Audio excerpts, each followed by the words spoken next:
Mikey, everybody's talked about the fight with Errol. But when you look back at that fight, was that you in the ring like that? Were you fighting Errol or were you really fighting the weight that night? Look, now that I look back, I see that there's a lot of things that I could have done better, obviously, but we just made some mistakes as well. And that's what you gain from a loss or from an experience. You got to learn from that. I was fighting, my own self, my own body, my own, weak. I was weak. I was tired. I just felt, it just really wasn't me in that way. I don't know what was, I can't pinpoint exactly one thing. It was a weight increase. Maybe I just hydrated a little too much and felt, tired too soon in the fight. But at the same time, Errol was, fighting, his eighth game. He was on his eighth game. He was fighting the best fight. He was on point every single time. He was faster, quicker than, just a better fighter all around. So it was very complicated for me to make adjustments when my body won't respond, and he's, on top of his game. So it's much harder for me to actually do anything at night, and that's why I was unsuccessful. But you wanted to dare to be great, and that's what the greats do. They take the biggest challenges. After that fight, when you talked to Robert and you talked to your dad, did they want you to immediately come back down to 140, and what was that conversation like?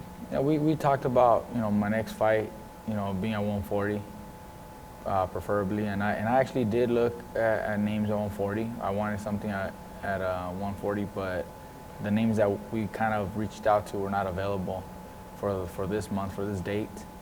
So second best option was to, answer all those questions, all those doubts that people have, whether I can fight at 147 or not. And when we looked at different opponents, they brought up Jessie as an opponent, and it's a good matchup. I accepted the fight. I told my dad and my brother about it once it was already a done deal. And I said, okay, well, what happened to 40?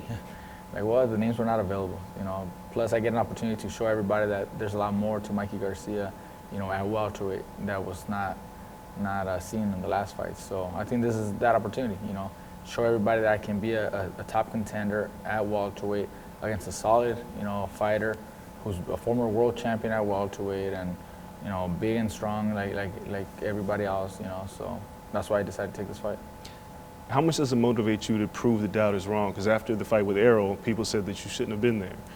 Does it motivate you a little bit more when you hear people saying that, or was it just inside of you all the time that you wanted to prove it to yourself? It's just something. I don't really care so much about the opinions of others, because I know what really happened and I know what I'm capable of doing.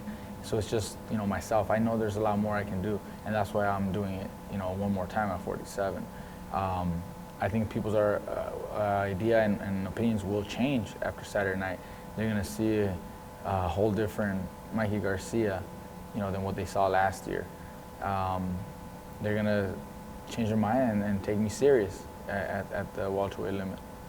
Do you expect Jessie to come at you and try to use, all the physical attributes he has, do you fully expect him to try to push you, use his size against you, use his reach? Do you expect some kind of a war? I think he will. I think he will early on in the fight maybe try to use the size because he's such a bigger guy. But once he finds out that it's not going to be that easy and that I'm smarter and quicker and better defense and just overall a better fighter, he's going to try to box and use the height and reach to give me, more challenges. Height, reach, stay on the outside, try to make it difficult for me to get close to him. But I'm ready to do whatever it takes to win this fight. So, I expect Jessie to come at his very best. I know he's fully prepared, and he's a warrior. He always comes to win. So I expect a very good fight from Jessie, but I feel that I'm a better fighter. How satisfying would it be for you to get a knockout? He fought Pacquiao. Pacquiao couldn't knock him out. He's fought Timothy Bradley. Bradley couldn't knock him out. If you were to get a stoppage at 147, how satisfying would that be for you? I'm not looking for a knockout, but if I were to hurt him in any of the rounds, then I'm definitely going to take advantage. And that would just be, adding that cherry on top to a victory. I think people would really, strongly consider me a solid welterweight at that point. But that's not what I need to do to accomplish that, I think a good performance, good victory. You know, even if it goes 12 rounds, but I win decisively. You know, just easy. You know, that's enough for everybody to take me serious. Last question. People have talked about the Pacquiao fight a lot, but in your mind, if you had to pick Pacquiao or Mayweather in their prime, who would you fight? Who would you want to fight against? Oh man, that's a tough one. I mean, I've always said I would love to have fought Floyd, just because, you know, he's the best that I've seen, and if I would be able to share that ring with the very best, you know, that would mean a lot more. I was able to spar Manny years ago for one of his camps, and he was bad. He was badass too. But because I already got in the ring with him a little bit, you know, it kind of makes me want to get in the ring with Floyd more.